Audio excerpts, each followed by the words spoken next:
Hello friends. आज की जो हमारी ये वीडियो है हमारा कैपिटल गेन की डिडक्शन हम कैसे लेते हैं आईटीआर में।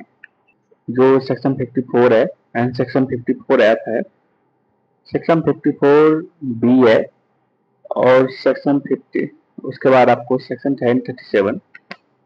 इसमें ये तीन चार जो डिडक्शन है जो इम्पोर्टेंट है, मैं आपको इस वीडियो में आपको बताऊंगा। और सेक्शन 54 डी तो इस भी है इसमें, तो मैं आपको ये सारे डिडक्शन के बारे में आपको इस वीडियो में बताऊंगा। और इसमें मैं एग्जांपल के साथ ही बताऊंगा कि इसको आईटीआर में कैसे शो करते हैं। आप अच्छे से इस वीडियो को देखिए, आपको समझ में आ जाएगा कि हम आईटीआर में कैपिटल गेन की डिडक्शन को हम कैसे क्लेम करते हैं। मैं आपको बहुत ही आसान इजी तरीका से मैं आपको ये बताऊंगा। तो चलिए मैं आपको सबसे पहले बताता हूँ section 54 of income tax act. Section 54 की जो डिडक्शन होती है, इसमें आपको डिडक्शन मिलती है capital gains exemption on sale of residential house. जैसे कोई भी आप रेसिडेंशियल हाउस प्रॉपर्टी सेल करते हो, उस एग्जेम्पशन को आप सेक्शन 54 में क्लेम कर सकते हो। सेक्शन 54 होता है section 54 of the income tax act provide an exemption from long term capital gains tax when an individual और एचयूएफ। मतलब ये किसको मिलता है? इंडिविजुअल को और एचयूएफ को। Sells a residential house property and reinvests the capital gains in purchasing or constructing another residential house within the specified time period. This helps taxpayers save tax by reinvesting their gains in a new home, subject to meeting all conditions under the section. Section 54 जो है income tax act का, ये जो exemption provide करता है long term capital gain पे, ये आपको शॉर्ट टर्म कैपिटल गेन पे नहीं मिलेंगे। ये only for long term capital gains पे आपको मिलेंगे। ये मिलेंगे इंडिविजुअल को और एचयूएफ को, ओनली इंडिविजुअल और एचयूएफ को मिलेंगे। आप यदि कोई भी रेसिडेंशियल प्रॉपर्टी सेल करते हो और जैसे आपने रेसिडेंशियल प्रॉपर्टी सेल करी 35 लाख की और आपको इन्वेस्ट करना है इसको, आप जैसे कि कोई परचेज करते हो आप रेसिडेंशियल प्रॉपर्टी और जैसे आपने परचेज करी 30 लाख की और आपने टोटल सेल करी 35 लाख की, तो आपको 5 लाख का आपको डिडक्शन मिल जाएंगे सेक्शन 54 में। मतलब आपको 5 लाख को टैक्स देना पड़ेगा उस केस में। और यहाँ पे इसकी जो है इसमें बताया गया है, यहाँ पे देखिए आगे कि आपको प्रॉपर्टी में इन्वेस्ट करनी है और कंस्ट्रक्शन के केस में उसके बाद रेसिडेंशियल हाउस के केस में करते हो, तो इसके लिए यहाँ पे टाइम पीरियड दिया गया है। तो मैं आपको बताता हूँ टाइम पीरियड क्या है। जब परचेज आपको विथिन 1 ईयर, मतलब 1 ईयर बिफोर और आफ्टर 2 ईयर और कंस्ट्रक्टर के केस में जो कंस्ट्रक्शन है तो उसके केस में 3 ईयर। तो आप ये बोलोगे कि यहाँ पे कि हम तो परचेज पहले 1 साल कर लिए, ठीक है, तो उस केस में तो हमारे पास परचेज डीड है, तो हम उस परचेज डीड में से अमाउंट को आईटीआर में डाल देंगे क्योंकि अमाउंट तो आपको पता है। तो उस केस में आप यहाँ पे 27 लाख का आपने परचेज करी है, तो आप 27 लाख की यहाँ पे एग्जेम्पशन क्लेम कर लोगे, तो आपको यहाँ पे ये फायदा हो गया। लेकिन आप यदि आफ्टर 2 ईयर करोगे तो आपको वहाँ पे कौन सी अमाउंट लेनी है, तो ये बात होती है। मतलब उस केस में तो आपको ये बातें आएगा आपके दिमाग में डॉट। तो इस केस में क्या होता है कि जो आपको आफ्टर 2 ईयर लेनी है, तो उस केस में आपको कैपिटल गेन अकाउंट स्कीम, मतलब जैसे आप एक अकाउंट ओपन करोगे किसी भी शेड्यूल बैंक में और वहां पे आपको कैपिटल गेन अकाउंट स्कीम के नाम से आपको वहां पे पैसे जमा करने। जैसे आपको 35 लाख की टोटल कैपिटल गेन हुई है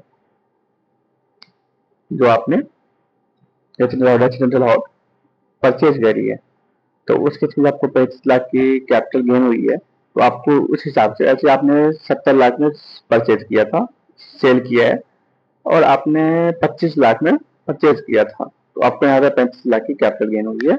तो उस केस में आपको जैसे मान के चलो, मैंने आपको मान के बताया, तो उस केस में आपको 35 लाख की कैपिटल गेन हुई है, तो आप यहाँ पे क्या करोगे कि कैपिटल गेन अकाउंट स्कीम में या तो 35 लाख या तो 40 लाख या तो उससे कम भी, आप जितना करोगे उतनी की एग्जेम्पशन आपको मिल जाएगी। और ऐसा नहीं है कि आप कैपिटल गेन में जो आपको कैपिटल गेन अकाउंट स्कीम में जो पैसे हैं उसको आपको री इन्वेस्ट करना पड़ेगा, आपको परचेज करना पड़ेगा कोई भी प्रॉपर्टी 2 साल के अंदर। यहाँ पे लिखा हुआ है ना आफ्टर 2 ईयर, और कंस्ट्रक्टर के केस में 3 ईयर। यदि आपने उसकी लॉक इन पीरियड होती है 3 साल, मतलब 3 साल तक आप जो भी आप परचेज कर रहे हो उसको आप सेल नहीं कर सकते। जिसकी एग्जेम्पशन आपने आईटीआर में क्लेम करी है इस साल, तो आपको उसको में लॉक इन पीरियड है कि आप उसको परचेज नहीं, मतलब आप उसके बाद परचेज करने के बाद आप उसको तुरंत सेल नहीं कर सकते। मतलब आप इसका मतलब ये भी हो सकता है ना कि आपने अभी मतलब आपने क्या करा कि आपने अभी परचेज किया और परचेज कर लिया, आपने एग्जेम्पशन क्लेम कर लिया और उसके बाद परचेज करके तुरंत सेल कर दिया, तो ऐसा नहीं कर सकते आप। उसके लिए आपको 3 साल रुकना पड़ेगा, मतलब 3 साल के बाद आप कर सकते हो। 3 साल लॉक इन पीरियड है। यदि आप उस लॉक इन पीरियड में यदि आप उसको फिर से सेल कर देते हो, तो आपने जैसे कि जो भी एग्जेम्पशन क्लेम करी है जो आईटीआर में, तो वो एड हो जाएंगे इस वाले जो आप अभी मतलब सेल करे हो, और उसमें आपको पूरे वैल्यू पे आपको टैक्स देना पड़ेगा। तो ये है, मैं इसके बारे में आपको एग्जांपल भी बताऊंगा आगे जाके। उसका दिस हैव टैक्स पर सेव टैक्स बाय री इन्वेस्टिंग, क्या जैसे मैंने आपको बताया इसमें इन्वेस्ट करो तो इसमें आपको टैक्स आप सेव कर सकते हो इसमें, और कंडीशन अंडर दिस सेक्शन। चलते हैं आगे। Benefit of section 54 long term capital assets, तो ये ओनली फॉर लॉन्ग टर्म, मैंने आपको ये नहीं बताया शायद कि ये only for long term capital gain में मिलेंगे, आपको शॉर्ट टर्म में नहीं मिलेंगे सेक्शन 54 का deduction. The main benefit of an asset being classified as a long term capital asset include eligibility for indexation benefit which adjust the purchase price for inflation reducing taxable gains। आपको इसमें indexation की benefit मिलेगी यदि आप section 54 benefit है section 54 का, इसमें आपको इंडेक्सेशन की बेनिफिट मिलेगी। उसके बाद आपको access to specific exemption under the income tax act such as section 54, 54A, 54 है विच आर अवेलेबल, मतलब ये सारे सेक्शन जो है अवेलेबल है लॉन्ग टर्म कैपिटल का। और यहाँ पे आपको इंडेक्सेशन की बेनिफिट मिलेगी सेक्शन 54 में। और 23 जुलाई 2023 को लैंड एंड बिल्डिंग टैक्स पर हैव टू ऑप्शन टू पे टैक्स 12.5% विदाउट इंडेक्सेशन और 20% with indexation which ever is beneficial, मतलब आपको इसमें जिसमें भी बेनिफिशियल हो 12.5% यदि आप टैक्स पे करते हो करना पड़ेगा यदि आप यहाँ पे विदाउट इंडेक्शन में हो, और 20% with indexation which ever is beneficial, मतलब आपको इसमें जो भी अच्छा लगे आप यहाँ पे टैक्स पे कर सकते हो। आपके पास ऑप्शन कर टैक्स पे करने का 2 ऑप्शन होंगे, 2 ऑप्शन होते ही है, पहले भी होता था अभी भी है। 12.5%, मतलब इसकी रेट जो है ना थोड़ी सी बढ़ा दी गई है, 12.5% कर दी गई है 23 जुलाई 2023 से विदाउट इंडेक्सेशन, और 20% विथ इंडेक्सेशन। इसमें आपको जो भी बेनिफिशियल लगे, तो इसमें आपको ये भी बेनिफिट है और यहाँ पे इंडेक्सेशन की बेनिफिट है। What is the amount of exemption available under section 54 of the Income Tax Act? इसमें कौन सी मतलब आप लोग अमाउंट क्या होगा एग्जेम्प्ट करने का, मैंने आपको पहले ही बताया था, अभी बताऊंगा। The amount of exemption under section 54 of the Income Tax Act for the long-term capital gain will be the lower of long-term capital gain arising on the transfer of residential house।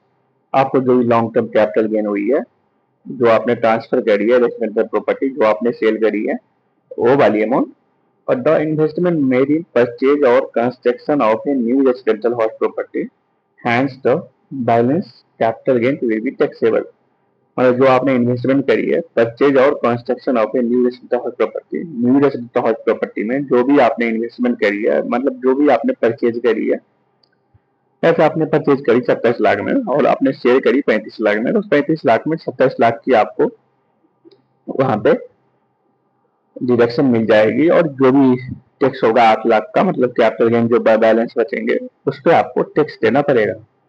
यदि आपके मान के चलो आपने 35 लाख रुपए की total capital gain हुई है और आपने टोटल प्रॉपर्टी जो सेल करी है 50 लाख की, तो आपको 35 लाख का ही कैपिटल गेन, मतलब वहां पे जो 35 लाख का है आपको एग्जेम्पशन मिलेंगे, 15 लाख जो बाकी बचे हुए हैं वो नहीं मिलेंगे।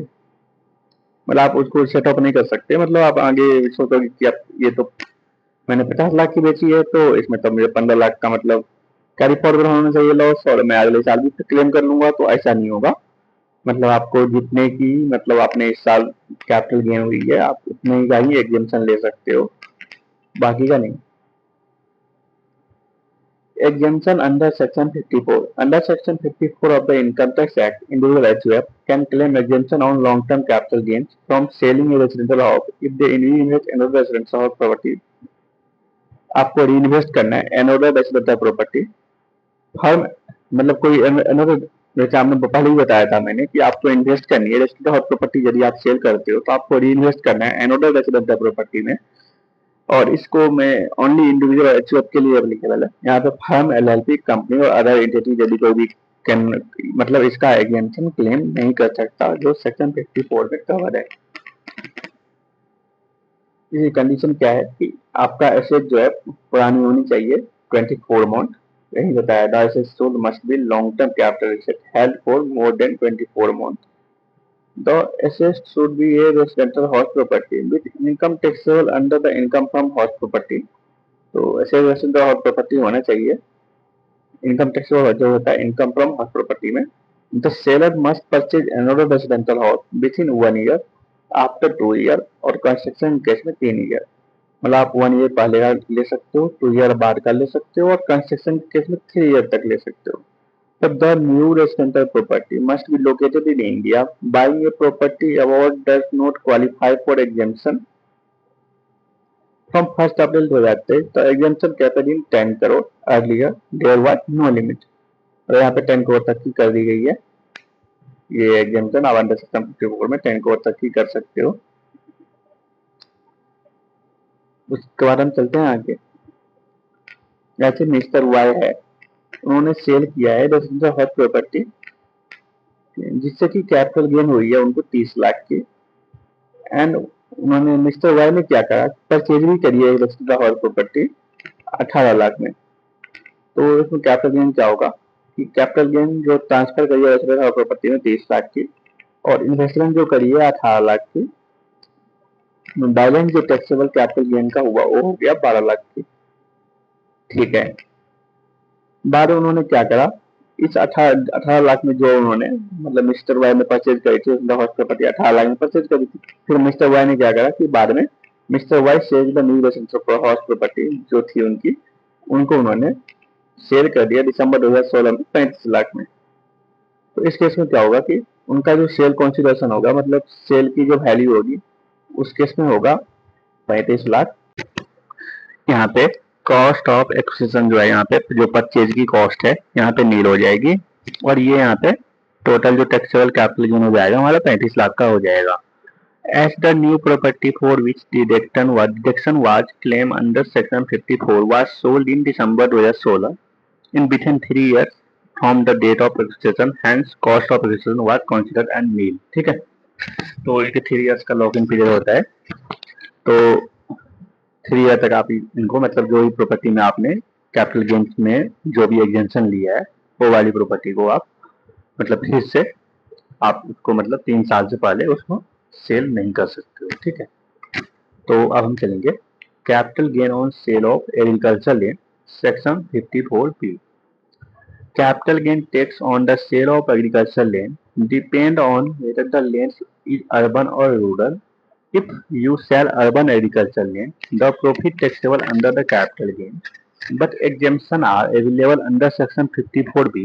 However, if you sell a rural agriculture land, it is not considered a capital asset and no capital gains tax apply and hence not taxable। जो ये जो रूरल एग्रीकल्चर लैंड होता है ये हमारा कैपिटल एसेट का जो डिफिनेशन है सेक्शन 214 का, तो इसमें आपको ये एग्जेम्पशन नहीं मिले। मतलब उसमें इसको क्या किया गया है कि इसको वहां से कैपिटल गेन की जो डिफिनेशन है उसमें से इसको हटा दिया गया है। मतलब रूरल एग्रीकल्चर लैंड को कैपिटल गेन की जो डिफिनेशन है उसमें से इसको हटा दिया गया है। जब कैपिटल गेन की डिफिनेशन में, कैपिटल एसेट की डिफिनेशन में ही जो नहीं आता है, तो उस केस में क्या होगा कि यहाँ पे जो है रूरल एग्रीकल्चर लैंड जो है इसको क्या किया गया है कि कैपिटल एसेट्स के डिफिनेशन से ही इसको हटा दिया गया है। जब कैपिटल एसेट्स के डिफिनेशन से ये हट गया है तो उस केस में हम इसको कंसीडर नहीं कर सकते हैं कैपिटल एसेट में, और न ही इस पे कैपिटल गेन अप्लाई होगा, न ही इस पे टैक्स लगेगा। अब यहाँ पे देखो हर जगह जो होती है मतलब रूरल एग्रीकल्चर लैंड होती है या तो अर्बन एग्रीकल्चर लैंड होती है, ठीक है। ये लैंड दो टाइप के होते हैं, रूरल एग्रीकल्चर लैंड और urban agriculture land. Rural agriculture land में भी यहाँ पे जो होते हैं, जो इसको क्या किया गया है कि इसको ना कैपिटल एसेट्स के डिफिनेशन से हटा दिया गया है, लेकिन अर्बन एरिया में क्या किया गया है कि इसको कैपिटल गेन के डिफिनेशन से नहीं हटाया गया। यहाँ पे डिफरेंस यही है कि रूरल एग्रीकल्चर लैंड को कैपिटल एसेट के डिफिनेशन से हटा दिया। अब इसको आप शेयर करो कुछ भी करो, इससे कोई प्रॉब्लम नहीं पड़ता, ठीक है, क्योंकि इसके कैपिटल एसेट की डिफिनेशन भी नहीं है। और जब अर्बन की बात आती है तो वहां पे इसको टैक्सेबल कर दिया, तो यहाँ पे हो गया प्रॉब्लम। जब ये अर्बन एग्रीकल्चर लैंड को यहाँ पे उन्होंने टैक्सेबल कर दिया तो इस केस में थोड़ा सा प्रॉब्लम हुआ था थोड़ा दिन, और उसके बाद यहाँ पे एक सेक्शन इंट्रोड्यूस हुआ था, सेक्शन 1037, जिसमें कैपिटल गेन को जो अर्बन एरिया का है, कैपिटल जो अर्बन एरिया का जो रूरल एग्रीकल्चर लैंड है, मतलब अर्बन एरिया का जो एग्रीकल्चर लैंड है उसको वहां पे एग्जेम्प्ट कर दिया गया। तो मैं आपको बताता हूँ सेक्शन 1037 कहाँ पे अप्लाई होता है, तो उसको मैंने लास्ट में रखा है, ये वाला स्लाइड, ये नहीं है ना, ये तो 54 ऐप की है। मैं आपको यहाँ पे देख लेता हूँ कि कौन सा है।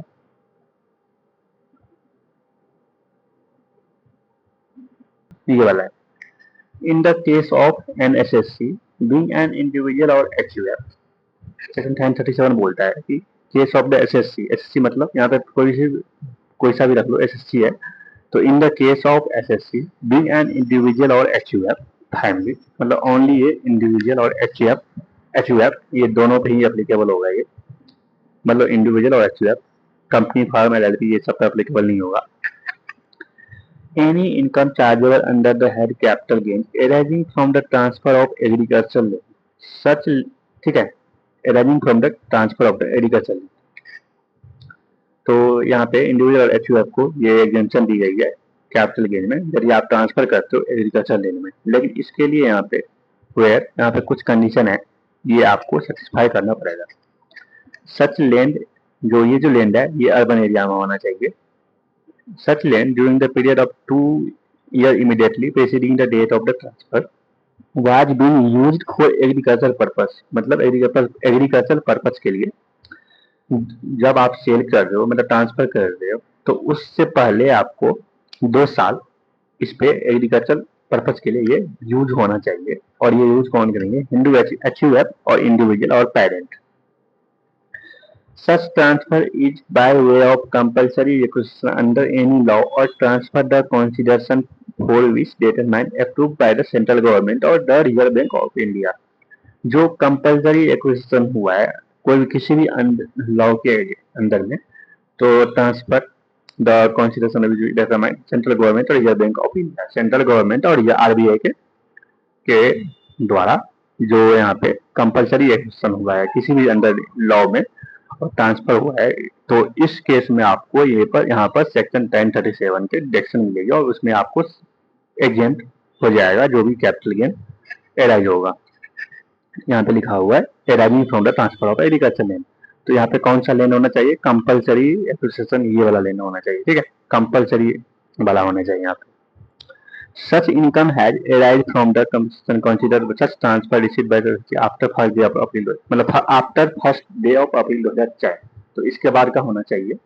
और तो आपको ये समझ में आ गया होगा कि एग्रीकल्चर लैंड होना चाहिए, कंपल्सरी एक्विजिशन वाला होना चाहिए, 2 ईयर यहाँ पे एग्रीकल्चर पर्पज के लिए यूज होना चाहिए। उसके बाद आपको इसका कंपल्सरी एक्विजिशन हुआ हो सेंट्रल गवर्नमेंट आरबीआई द्वारा, और income from arising competition consider just transfer receive by SSC after first day of April 2004, मतलब फर्स्ट डे ऑफ अप्रैल 2004 के बाद होना चाहिए, ठीक है, 2004 के बाद होना चाहिए, ठीक है। तो ये हो गया। अब हम चलते हैं यहाँ पे section 54B,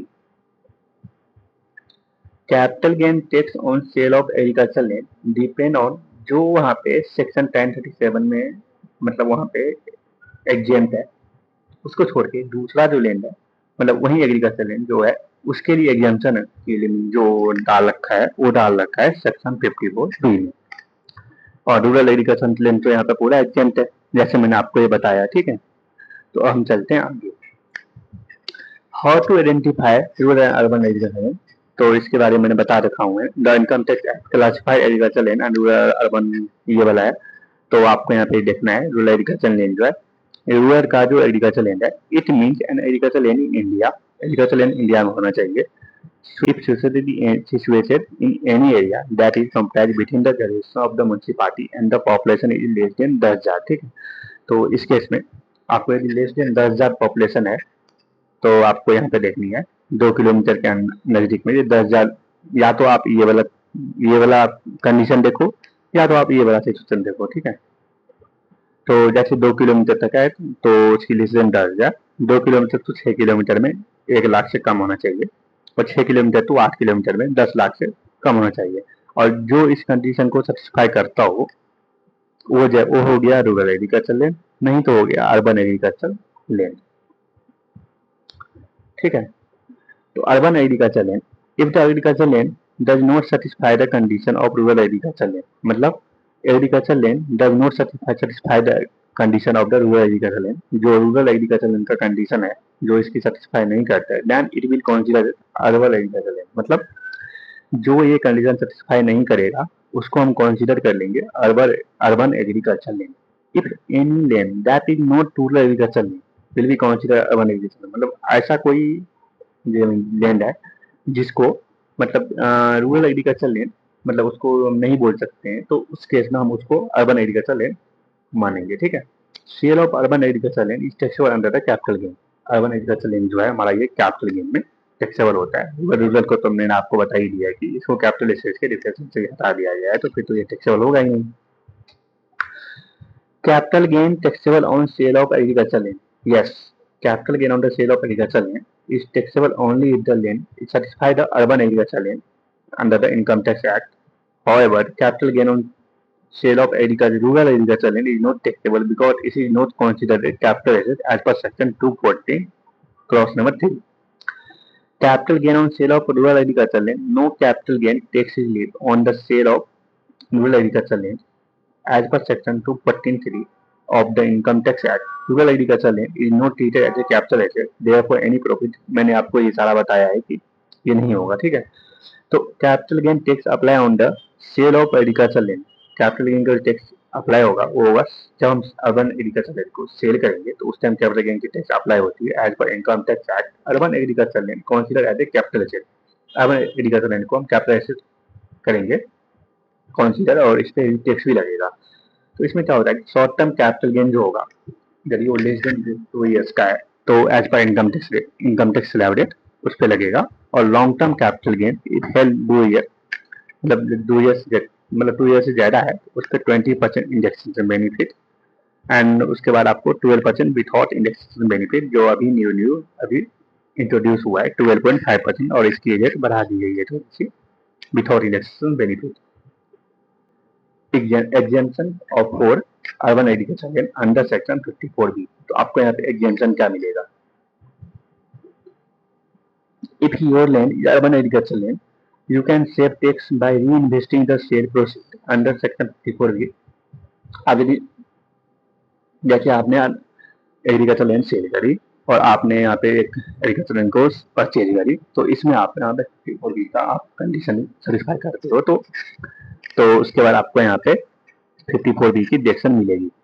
the land must have been used for the agriculture purpose, वो जो लैंड है वो यूज होना चाहिए एग्रीकल्चर पर्पज के लिए, by you or your parent in the 2 year immediately before the sale। मैंने जैसे आपको बताया था ये बातें कि मतलब इसको सेल होने से पहले 2 ईयर एग्रीकल्चर पर्पज के लिए यूज होना चाहिए। And the capital gain must be reinvested in purchasing another agriculture land within 2 year after the capital gain must be reinvested in the purchase another agriculture land within 2 year. Capital gain must be reinvest आपको करना चाहिए another agriculture land में within 2 year. If not immediately reinvest, तो deposit करना चाहिए आपको capital gain account scheme में। After करोगे तो आपके पास तो कोई अमाउंट तो होगा ही नहीं जो कैपिटल गेन की है, तो उस केस में आपको आपको कैपिटल गेन अकाउंट स्कीम एक बनाना पड़ेगा किसी भी शेड्यूल बैंक अकाउंट में, किसी भी शेड्यूल बैंक में आपको ये बनाना पड़ेगा। और उसमें आपको जो कैपिटल गेन की रुपीज है उसको उसमें ट्रांसफर करेंगे, तो आपको वहाँ पे कैपिटल गेन जितना भी ट्रांसफर करेंगे आपको वहाँ पे capital gain account, capital gain की वहाँ पे आपको डायरेक्शन मिल जाएगी। If you sold agriculture land INR 25,20,000 and the long term capital gain arising हुआ उससे 8,40,000 एंड एग्रीकल्चर लैंड जो है परचेज किया दूसरा ने 5 लाख में, 8,40,000 का था, 5 लाख उन्होंने परचेज करी, तो वहाँ पे 3,40,000 रुपये यहाँ पे कैपिटल गेन हो गया। तो ये हमारा यहाँ पे हो गया कैपिटल गेन जो चार्जेबल टू टैक्स 3,40,000। अब है हमारा section 54D, capital gain exemption on compulsory acquisition of industrial land and building. जो इंडस्ट्रियल लैंड एंड बिल्डिंग होता है जो उसको 54D में कवर किया गया है। इसका कंपल्सरी एक्विजिशन हुआ हो इंडस्ट्रियल लैंड एंड बिल्डिंग का। कंडीशन अंडर सेक्शन 54D, मतलब इसका कंडीशन क्या है, the following condition must be fulfil in order to claim and exemption under section 54D। ये कंडीशन आपको करना पड़ेगा। एलिजिबल कौन होगा, एनी पर्सन, मतलब कोई भी पर्सन हो, मतलब यहाँ पे जो पर्सन के डिफिनेशन में आते हैं जैसे individual, HUF, firm, LLP, AOP, BOI, AGP, जितने भी हैं, तो ये सारे जो पर्सन के डिफिनेशन में कवर है सारे होंगे। और उसके बाद इसमें शॉर्ट टर्म और लॉन्ग टर्म दोनों पे ही मिलता है ये सेक्शन 54D का रिलेटेड। इसका कंपल्सरी एक्शन हुआ हो, एक जगह हटा के दूसरे जगह यहाँ पे शिफ्ट कराया गया हो इसका, तो उसकी रिलेक्शन मिलती है सेक्शन 54D में। Use of land, the land must be have been used for the business of the industrial undertaking for 2 year prior to the transfer. मतलब जिस दिन ट्रांसफर हुआ उससे दो साल पहले तक, जो ट्रांसफर हुआ है 2 साल पहले तक वो यूज होना चाहिए इंडस्ट्रियल अंडरटेकिंग में, ठीक है। Alternative investment requirement, the SSC must purchase और construct another land building within 3 year from the date of transfer. Traction के केस में 3 year. Deposit capital gain account scheme में आप डिपॉजिट करा सकते हो, जो कैपिटल गेन अकाउंट स्कीम इस पर भी अप्लीकेबल है, जैसे मैंने आपको बताया था। तो ये हमारा हो चुका है सेक्शन 54D। तो सेक्शन 54D का जो डायरेक्शन मिलता है compulsory acquisition of industrial land and building का, इसकी कंडीशन ये है, इसमें एलिजिबल होगा कोई भी पर्सन, कंपल्सरी एक्विजिशन होना चाहिए, जैसे आपने कंपल्सरी एक्विजिशन होना चाहिए लैंड एंड बिल्डिंग का, any right in land and building. 2 year prior use होना चाहिए बिजनेस, जो इंडस्ट्रियल लैंड एंड बिल्डिंग जो है, मतलब 2 ईयर ट्रांसफर से पहले 2 ईयर्स तक ये यूज होना चाहिए इंडस्ट्रियल अंडरटेकिंग में। तो उसके बाद alternative investment requirement,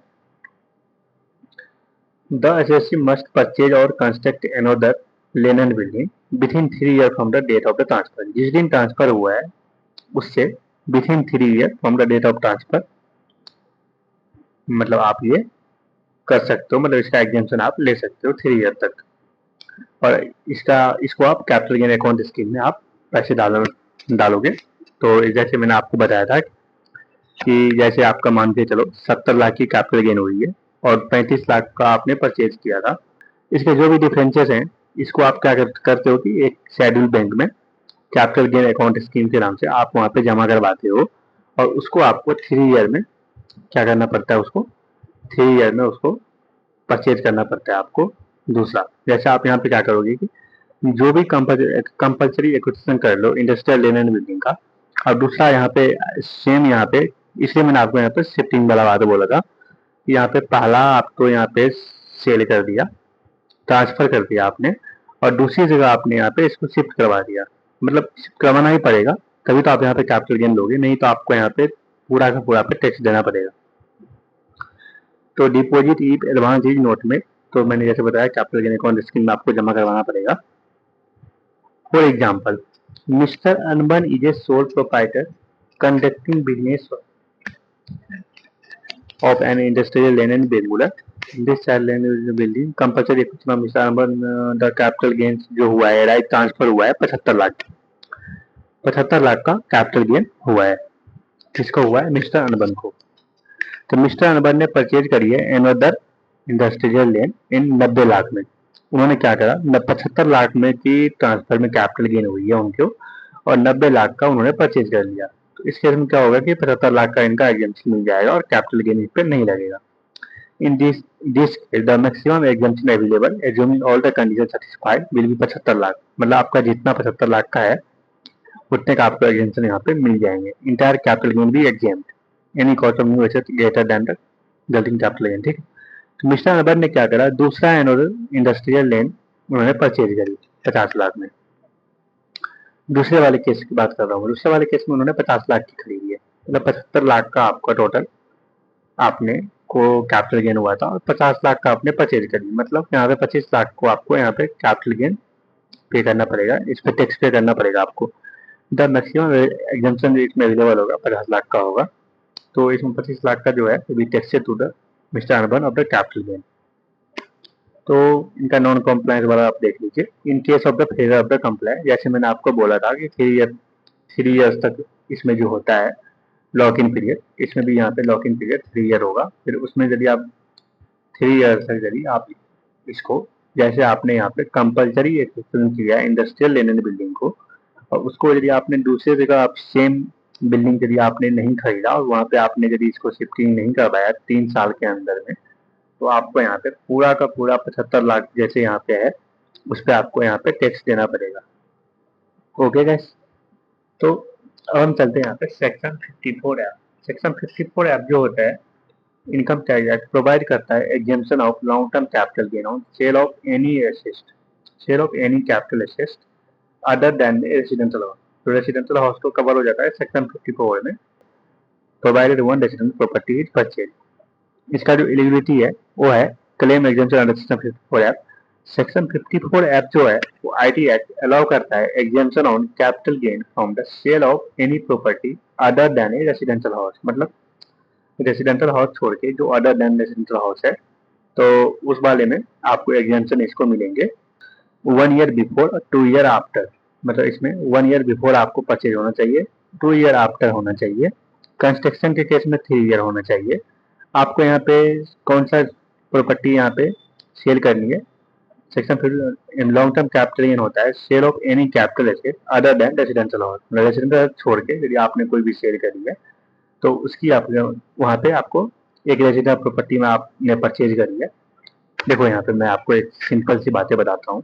section 54 of the income tax act provide करता है एग्जेम्पशन आपको long term capital gain on sale of any capital asset other than a residential house. मतलब आपको other than residential house sell कर किया होगा आपने, और आपको जो वहाँ पे परचेज करनी है रेसिडेंशियल प्रॉपर्टी परचेज करनी है, और section 54 of the IT act allow करता है capital gain on sale of property other than a residential house. The exemption is subject certain condition. मतलब आपको यहाँ पे ये कंडीशन सेटिस्फाई करना पड़ेगा 1 ईयर बिफोर, 2 ईयर आफ्टर, और कंस्ट्रक्शन के केस में 3 year. Tax payer should not own more than one residential house on the date of sale. मतलब टैक्स पेयर के पास मतलब एक से ज्यादा प्रॉपर्टी नहीं होनी चाहिए date of sale. Other than taxpayer should not purchase any other house within 2 year और कंस्ट्रक्शन केस में 3 year from the date of transfer. Taxpayer को यहाँ पे परचेज नहीं करना चाहिए कोई भी any other house within 2 year और कंस्ट्रक्शन के केस में 3 year from the date of transfer. If the above conditions are not satisfied, then exempt capital gain taxable in the year in which such other residential house is purchased or constructed। ठीक है, तो ये वाला condition यहाँ पे satisfy होना चाहिए, नहीं तो आपको यहाँ पे कैपिटल गेन जो आपको एग्जेम्प्ट हुआ है उसको वो यहाँ पे टैक्सेबल हो जाएगा। ओके गाइस, आपको आना है यहाँ पे बैक टू समरी। तो जैसे ही हमारा ये है पेज कैपिटल गेन का, ये ओपन हो गया, एक सेकेंड मैं बाहर जाता हूँ। तो ये है हमारा, ठीक है, शेड्यूल कैपिटल गेन। तो हमें जाना है यहाँ पे शेड्यूल कैपिटल गेन्स पे, और यहाँ पे आपको ओके करना है, और यहाँ पे आपको शॉर्ट टर्म कैपिटल गेन और लॉन्ग टर्म कैपिटल गेन दोनों ही दिख जाएंगे आपको। तो पहले जाना है आपको यहाँ पे शॉर्ट टर्म कैपिटल गेन्स पे, और यहाँ पे from sale of land and building और बोथ आपको इस वाले पे क्लिक करनी है, और यहाँ पे आपको एड एंड ऑर्डर पे क्लिक करनी है, और यहाँ पे आपको डालनी है डेट ऑफ परचेज। मतलब आपने ये परचेज कब करी थी, आपको ये वाली डालनी है। तो ये आपको यहाँ पे परचेज डीड में आपको मिल जाएंगे। आपको जब भी आपने परचेज करा होगा तो परचेज डीड में से आप यहाँ पे डेट डाल दीजिए कि आपने कब डेट, मतलब किस डेट को परचेज करा था आपने। इन्होंने करा था 17 नवंबर 2024, 17 अक्टूबर 2024, ठीक है। और डेट ऑफ सेल और ट्रांसफर, मतलब आपने सेल कब करी थी, तो इन्होंने सेल करा था फरवरी में, 11 फरवरी को, 11 फरवरी को।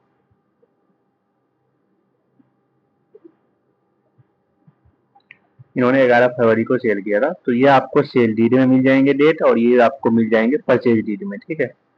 तो यहाँ पे हम जाएंगे आप फुल वैल्यू ऑफ कंसीडरेशन, जो इनको रिसीव हुई थी टोटल 55 लाख, और स्टाम्प ड्यूटी वैल्यू, ये आपको जब आप सेल डीड में जाओगे तो वहाँ पे आपको मिल जाएंगे स्टाम्प ड्यूटी वैल्यू। तो इनके केस में जो था स्टाम्प ड्यूटी वैल्यू 56,67,600, ठीक है। तो ये हमारा स्टाम्प ड्यूटी वैल्यू है इस केस में। और यहाँ पे मैं आपको एक चीज बताना चाहूंगा, यदि आप यहाँ पे 56 लाख की जगह यहाँ पे 55, 60, यहाँ पे यदि आप 61 लाख डाल देते हो, अभी हमारा कैपिटल गेन कितना है 55 लाख, यदि हम यहाँ पे 56 लाख 61,000 डाल देते, ठीक है, 600। और यदि हम यहाँ पे 61 लाख डाल देंगे तो यहाँ पे 61 लाख आ जाएगा। ये देखिए यहाँ पे लिखा हुआ है कि एक्सीड कितना हो सकता है 1.10, मतलब आप यहाँ पे 10% तो दिखा सकते हो एक्स्ट्रा, लेकिन इससे ज़्यादा आप नहीं दिखा सकते, मतलब 10% के अंदर ही रखना होगा आपको। यहाँ पे value of full value of consideration जो होता है स्टाम्प ड्यूटी वैल्यू, फिर स्टाम्प ड्यूटी वैल्यू ले लेगा यहाँ पे, ठीक है। 10% से ज़्यादा होगा तो यहाँ पे स्टाम्प ड्यूटी वैल्यू ले लेगा। तो आपको यहाँ पे ये बात ध्यान रखनी है। तो 56,60,000, 56,61,600, ठीक है। तो ये इनका स्टाम्प ड्यूटी वैल्यू था। टोटल हमारा यहाँ पे कैपिटल गेन हो गया 55 लाख। और जो आपको यहाँ पे डिडक्शन दिखानी है, डिडक्शन आप यहाँ पे भी दिखा सकते हो और बाहर से भी दिखा सकते हो। जो उनका जो कॉस्ट ऑफ एक्विजिशन है, मतलब इन्होंने जो परचेज करी थी, वो परचेज करी थी इन्होंने 38,12,000 में खरीदा था इन्होंने। और यहाँ पे जो एक्सपेंडिचर हुआ था, एक्सपेंडिचर तो हमें यहाँ पे यदि आप दिखा सकते हो, तो इनके वाले केस में मैंने नहीं दिखाया अभी। तो इनकी जो टोटल कैपिटल गेन हो गई है 16,88,000 की, ये कैपिटल गेन हो चुकी है। ये शॉर्ट टर्म कैपिटल गेन है, तो ये शॉर्ट टर्म कैपिटल गेन है। और यदि आप यहाँ पे 54B का जो डिडक्शन है, आप यदि यहाँ पे दिखाना चाहते हो, ये देखिए सेव कर देते हैं, और यहाँ पे बायर का नाम आपको डाल देनी है, एड ऑनर पे क्लिक करनी है, और यहाँ पे बायर का नाम, बायर का पेन नंबर कंपलसरी नहीं है, आधार भी कंपलसरी नहीं है, परसेंटेज डालना जरूरी है, अमाउंट डालना है आपको, एड्रेस ऑफ प्रॉपर्टी डालनी है, कंट्री कोड डालनी है और स्टेट डालनी है, और आपको यहाँ पे कर देनी है सेव। मुझे यहाँ मैं इसको डिलीट कर देता हूँ। अब मैंने यहाँ पे कर दिया इसको सेव, ठीक है। अब हम जाते हैं एग्जिट, नो। तो यहाँ पे शॉर्ट टर्म कैपिटल गेन हमारा हो गया 16,88,000। मैंने आपको यहाँ पे डाल के दिखा दिया कि शॉर्ट टर्म कैपिटल गेन हम ऐसे दिखाते हैं। और हम जाएंगे लॉन्ग टर्म कैपिटल गेन पे। लॉन्ग टर्म कैपिटल गेन जो हमारा होता है, इसको हम यहाँ पे एड ऑर्डर पे क्लिक करेंगे, यहाँ पे आएंगे लॉन्ग टर्म कैपिटल गेन पे, और यहाँ पे हम क्लिक करेंगे, और यहाँ पे क्लिक करने के बाद हमें फिर से यहाँ पे क्लिक करना है, और यहाँ पे एड ऑर्डर पे क्लिक करनी है, और यहाँ पे हमें डालनी है date of purchase, date of purchase डालनी है यहाँ पे, जब कब हमने परचेज करी थी।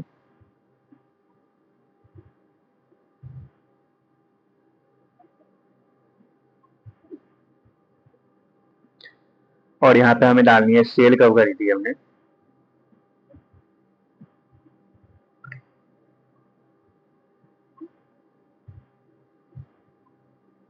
ये आपको परचेज डीड में डेट मिल जाएंगे, ये आपको सेल डीड में मिल जाएंगे, आपको यहाँ पे ये फुल वैल्यू ऑफ कंसीडरेशन आपको भी सेल वैल्यू में मिल जाएंगे। और ये जो उन्होंने करा था 67 लाख में करा था, और value of the stamp duty value था 67 लाख ही था। और यहाँ पे जो उन्होंने परचेज करी थी, तो 32 लाख में करा था। तो इनमें जो कैपिटल गेन एराइज हो रहा है 35 लाख रुपए का हो रहा है। और यदि यहाँ पे आपको कॉस्ट ऑफ इम्प्रूवमेंट डालने है, मतलब कुछ आप यदि इम्प्रूवमेंट डालना है तो आप यहाँ पे इम्प्रूवमेंट डाल सकते हो। जैसे मैं डालता हूँ 3,56,000 की। और ये जो उन्होंने कराया था, ये कराया था उन्होंने 12-13 में, ये उन्होंने 12-13 में कराया था। और यदि आपको यहाँ पे इम्प्रूवमेंट डालनी है तो मैंने यहाँ पे इम्प्रूवमेंट डाल दिया। और ये यहाँ पे यदि आपको और भी डालनी है तो आप यहाँ पे और भी डाल सकते हो इम्प्रूवमेंट, एड ऑर्डर पे क्लिक करते करते। तो यहाँ पे इन्होंने जो कराया था 4,12,000 का, और यहाँ पे हम क्लिक करते हैं, ये जो उन्होंने कराया था 17-18 में, और इन्होंने और नहीं कराया था। तो अब यहाँ पे और भी आपको करनी है तो आप यहाँ पे एड ऑर्डर पे क्लिक कर सकते हो। अब जो उनकी कैपिटल गेन हो गई है, ये हो गई है 3,41,500 रुपए का। अब हमें यहाँ पे जो लॉन्ग टर्म कैपिटल गेन तो हुई थी, यहाँ पे 27,32,000 मतलब total long term capital gain हुई है। और इसमें जो टैक्स लग गया, टोटल हमारा टैक्स बन रहा है 3,41,500 रुपए का।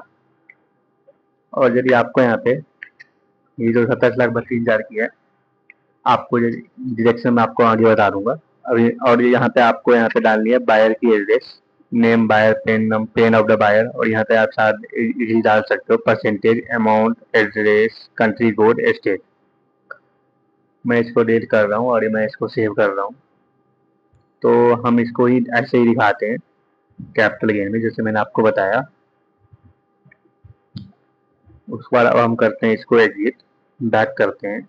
और यहाँ पे जाने के बाद यदि आपको कोई सा भी डिडक्शन आपको दिखानी है तो आप यहाँ पे दिखा सकते हो, information about deduction claim against capital gain. इसमें deduction under system 54, 54B, 54EC and 54F and 115F। जैसे मैंने आपको बताया, आपके केस में जो भी अप्लीकेबल होगा आप यहाँ पे इसकी डिडक्शन आप यहाँ पे ले सकते हो इस बारे में। और यहाँ पे हमें एजुअल इन्फॉर्मेशन भी दिखानी पड़ती है, लेकिन ये जो होता है resident individual, super senior citizen और सीनियर सिटीजन के केस में ये अप्लीकेबल नहीं होता है। तो आपने जिस भी केस में यहाँ पे डाला है तो आपको यहाँ पे सारे ही मिल जाएंगे। तो आपको यहाँ पे इसको क्वार्टर वाइज आपको यहाँ पे दिखा देनी है एक्रूअल रिसिप्ट। ये मैंने आपको इसलिए बाद में बताया क्योंकि ये कंपलसरी नहीं है, मतलब कंपलसरी है लेकिन जो मैंने आपको बताया रेसिडेंट इंडिविजुअल, उसके बाद आपको सीनियर सिटीजन और सुपर सीनियर सिटीजन पे अप्लीकेबल नहीं है। अब हम इसको कर देंगे कन्फर्म, और यहाँ पे अब हम करेंगे एग्जिट। और इसके बाद में आपको ये वाला कैपिटल गेन जो होता है हमारा, जो शेयर म्यूचुअल फंड सबसे होता है, तो ये वाला आप इसको हम यहाँ पे दिखाते हैं। यदि आपका शॉर्ट टर्म है तो ये वाला, तो इस वाले में आपको क्लिक करना है from share of equity share और unit of equity oriented mutual fund, unit of business trust, SCT paid 111A और अदर्स। तो इसको हम इस वाले में दिखाते हैं। तो आपको यहाँ पे करनी है एड ऑर्डर पे क्लिक। मैं शॉर्ट टर्म की बात कर रहा हूँ, मैं जो आपकी शेयर वैल्यू है, तो आपको यहाँ पे यदि आपने शेयर किया था 3,55,000 में टोटल, जो बिफोर 23 जुलाई 2024 वाला है, और आफ्टर जो आपने शेयर करी थी 2,56,000 का, आपने 2,56,000 का आफ्टर करी थी सेल 23 जुलाई 2024 से पहले वाला, 23 जुलाई 2024 के बाद वाला। तो इसमें जो आपको कैलकुलेशन करनी पड़ेगी, इसमें कैलकुलेशन आपको दोनों का अलग अलग करने पड़ेंगे। 23 जुलाई से पहले वाला यदि आपने करी है तो इसको अलग से कैलकुलेशन, इसको अलग से कैलकुलेशन। और यहाँ पे deduction under section 48, cost of acquisition without induction, cost of improvement यदि कुछ ने आपने किया है, यदि कुछ एक्सपेंडिचर किया है आपने, तो आपको यहाँ पे दिखानी है। तो इनकी जो परचेज कॉस्ट था वो था यहाँ पे 2,51,000 का, और इसका जो था परचेज कॉस्ट ये था 3,73,000 का। उसके बाद और बैलेंस जो हमारा टोटल कैपिटल गेन हो गया हमारा, यहाँ पे कुछ गलती हुआ है, यहाँ पे मैं देख लेता हूँ। हाँ, यहाँ पे 2,56,000, ठीक है। और यहाँ पे भी 3,73,000 था। तो यहाँ पे जो हमें टोटल कैपिटल गेन नहीं हुआ है, यहाँ पे लॉस हुआ है 13,000 का। तो आपको यहाँ पे दिखानी है ये, यदि आपका परचेज वाली यहाँ पे दिखानी है, सेल वाली यहाँ पे दिखानी है, 23 जुलाई 2024 से पहले वाला है तो यहाँ पे दिखाना है, आप बाद वाला है तो आपको यहाँ पे दिखाना है। और यहाँ पे आपको टोटल कैपिटल गेन यहाँ पे दोनों की टोटल यहाँ पे ऑटोमेटिक कैलकुलेट करेगी और आपको इसको कर देना है सेव। यदि आपका लॉन्ग टर्म वाला है तो आपको क्या करना है, यहाँ पे आना है शेड्यूल 112A पे और यहाँ पे आपको ओके पे क्लिक करनी है। और यहाँ पे ये अपलोड CSV और डाउनलोड CSV टेम्पलेट, तो ये दोनों मैं आपको बता देता हूँ आगे। एड एनोलर पे क्लिक करेंगे और यहाँ पे ये देखिए ऑन और बिफोर 31 जनवरी 2018 और आफ्टर 31 जनवरी 2018। ये आफ्टर वाला जो है इसको क्या करते हैं हम कि कंसोलिडेटेड दिखा देते हैं, ठीक है। और इससे पहले वाला जो है इसको हमें एक एक करके दिखाना पड़ता है। इसको यदि आप दिखा रहे हो तो इसमें आपको क्या करोगे कि एक एक करके, यदि 2-4 है तो फिर तो आप यहाँ पे एक एक करके ऐड कर दो। यहाँ पे ISIN कोड, यहाँ पे नेम, यहाँ पे शेयर कितना आपने खरीदा, नंबर ऑफ शेयर, यहाँ पे सेल प्राइस कितना था, टोटल ऑटोमेटिक आ जाएगी। यहाँ पे कॉस्ट ऑफ एक्विजिशन यहाँ पे डालोगे। उसके बाद यहाँ पे एक्सपेंडिचर यदि कुछ हुआ है तो आपको यहाँ पे डालनी है और फिर आपको करनी है सेव। ऐसे करके आपको यहाँ पे बहुत सारे करने पड़ सकते हैं। तो इसके लिए इन्होंने यहाँ पे ये CSV टेम्पलेट दिया है, इसको आप डाउनलोड करोगे फिर आपको यहाँ पे अपलोड करोगे CSV में। यहाँ पे हम करेंगे एड ऑन अनदर पे क्लिक और यहाँ पे ऑन और बिफोर 31 जनवरी 2018, तो हम इस पे क्लिक करेंगे। तो इसमें आपको मैंने आपको जैसे बताया वैसे दिखानी है आपको। और यहाँ पे अब हम 31 जनवरी 2018 बाद वाले में हमें कुछ नहीं करना पड़ता। यहाँ पे आप ये लिख दो कि 23 जुलाई 2024 से पहले वाला है या 23 जुलाई 2024 से बाद वाला है। ये बाद वाला है मेरे वाले केस में। और यहाँ पे टोटल शेयर कितनी हुई है आपकी, टोटल शेयर हुई है यहाँ पे 6,70,000। और यहाँ पे टोटल जो परचेज हुई है ये हुई है हमारी, परचेज जो हमने किया था टोटल 5,63,000। तो इसमें जो कैपिटल गेन हुआ है 1,60,000 का।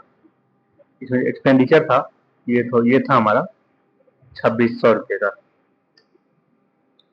टोटल 1,04,400 रुपये का टोटल हमारा इसमें प्रॉफिट हुआ है लॉन्ग टर्म कैपिटल गेन से। टोटल जो डिडक्शन हमें मिली 5,65,600। कॉस्ट ऑफ एक्विजिशन हमारा 5,63 का था, तो टोटल हो गया 6,70 और 5,63। अब इस 5,63 में 2,600 रुपये एड हो गया, तो टोटल जो हमें मतलब यहाँ पे हो गई अमाउंट 5,65,600 टोटल डिडक्शन। मतलब ये ऑटोमेटिक डिडक्शन जो दिख रहा है कॉस्ट, तो जितना हमने परचेज करी थी वो वाली प्राइस तो लेस ही होती है ना इसमें से। तो यहाँ पे टोटल डिडक्शन जो है यहाँ पे जोड़ दिया इसने 5,63, 2,600, टोटल 5,65,600 और हमारी कैपिटल गेन हो गई 1,04,400। और अब हम इसको कर देंगे सेव। जैसे आप यहाँ पे सेव करोगे तो ये सेव हो जाएगा। उसके बाद हम जाते हैं बैक। ये देखिए यहाँ पे ऐड हो चुका है। अब हम जाएंगे यहाँ पे शेड्यूल कैपिटल गेन पे। तो यहाँ पे जाओगे तो यहाँ पे ऑटोमेटिक देखोगे यहाँ पे 1,04,400 रुपये का यहाँ पे ऑटोमेटिक आ चुका है ना, सम ऑफ कैपिटल गेन। और यहाँ पे जैसे मैंने आपको बताया लॉन्ग टर्म कैपिटल गेन मैंने आपको बता दिया। और यदि आपका यहाँ पे इस वाले में है वर्चुअल डिजिटल एसेट मतलब क्रिप्टो करेंसी, तो इसको भी आप यहाँ पे दिखा सकते हो। आगे जाओगे बैक टू समरी और यहाँ पे देखिए शेड्यूल धीरे यहाँ पे आ रहा है वर्चुअल डिजिटल एसेट्स। और यहाँ पे आपको करनी है एड ऑन अनदर पे क्लिक। जैसे ही आप यहाँ पे एड अनदर पे क्लिक करोगे तो यहाँ पे डालना है आपको date of purchase. Date of purchase जब आपने परचेज करी थी जुलाई 18। और यहाँ पे जब आपने डील शेयर करी थी तो इसको आपने करी थी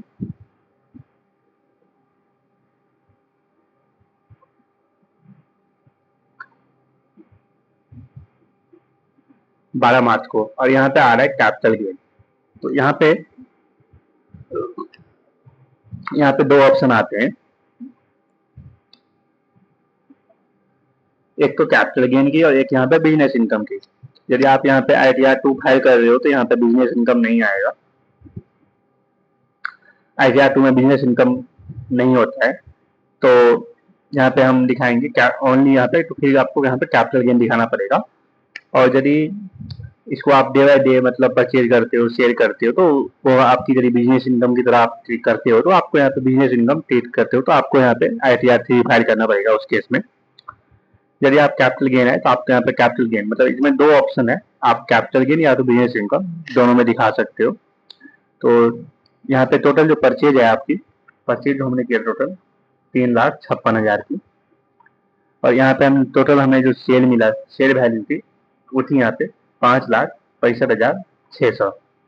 तो यहाँ पे हो गया 2,09,600, और इस पे 30% मतलब फ्लैट यहाँ पे टैक्स लग जाता है। इस पे 2,09,600 पे 30% फ्लैट टैक्स लगता है। और यदि आपने यहाँ पे मान के चलो यहाँ पे आपका 2,56,000 की है, तो यहाँ पे जीरो आ जाएगा, मतलब ये इसमें से लेस होके यहाँ पे 1,00,000 नहीं आएगा, मतलब ये सेटअप नहीं होता, मतलब ना तो किसी के साथ सेटअप होता है।